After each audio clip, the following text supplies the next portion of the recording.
meat consumption. Oh my god. All done. Ready? Yeah. Let's go, girls. Come on.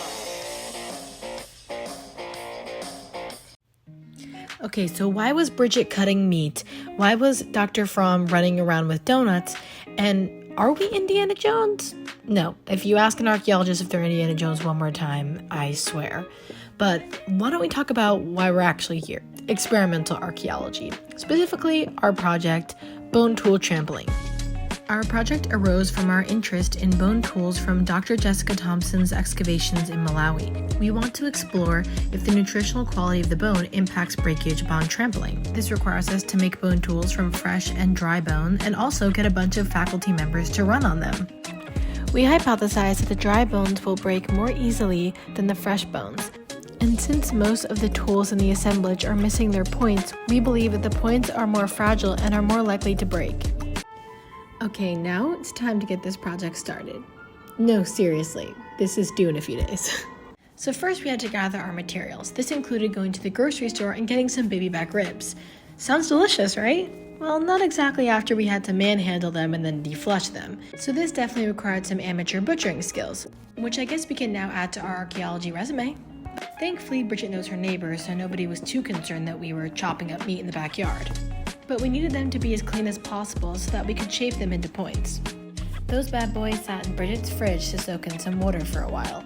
Then we moved on to our dry bones, which we ordered off of Etsy because apparently people got tired of making jewelry and now sell deer bones on the internet. Now it was time to get shaping. We decided to use a Dremel tool to shape and cut the bones and sandpaper to smooth them out. We know that in Paleolithic times they would not have been using a tool like this, or at least I wouldn't think so. But because we were really assessing if nutritional quality changes breakage, we decided that this was the best approach with the time that we had. This was a really fun day for the experiment, but I don't think I'll ever be able to forget the smell of the bones being cut, which was like burnt Fritos, but not in a good way. After making 10 of those, we felt pretty confident about our Dremel skills and making bone tools, but just wait until we get to the fresh bones, because that got a little tricky and a little gross. The fresh bones unfortunately did not soak off all of the meat, so they did not smell particularly great.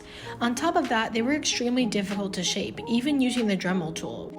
This leads us to some preliminary results in that it would be extremely difficult for anyone in Paleolithic times to make a bone point using fresh bone. With all of our bones shaped into tools, it was time to start our experiment. And let's just say the smell of the fresh bones, yeah, that was not lovely. We decided to put each of the bones into individual Ziploc bags. That way, if any pieces broke off, we'd be able to know which tool they came from. Then we created 2 soil bags, one for the fresh bones and one for the dry bones, which were filled with 2 cubic feet of garden soil.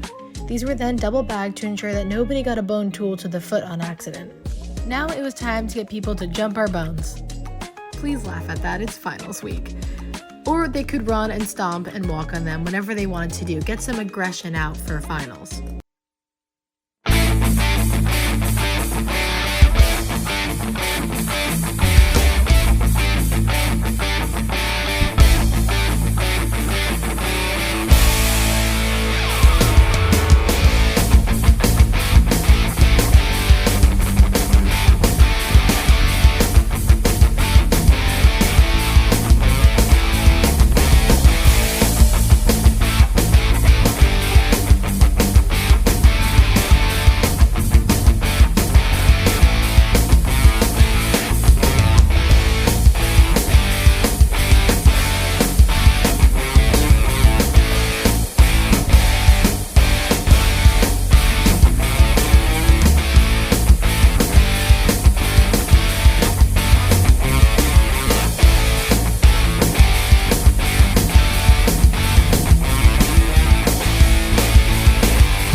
each bag was walked, stomped, or ran over at least 100 times.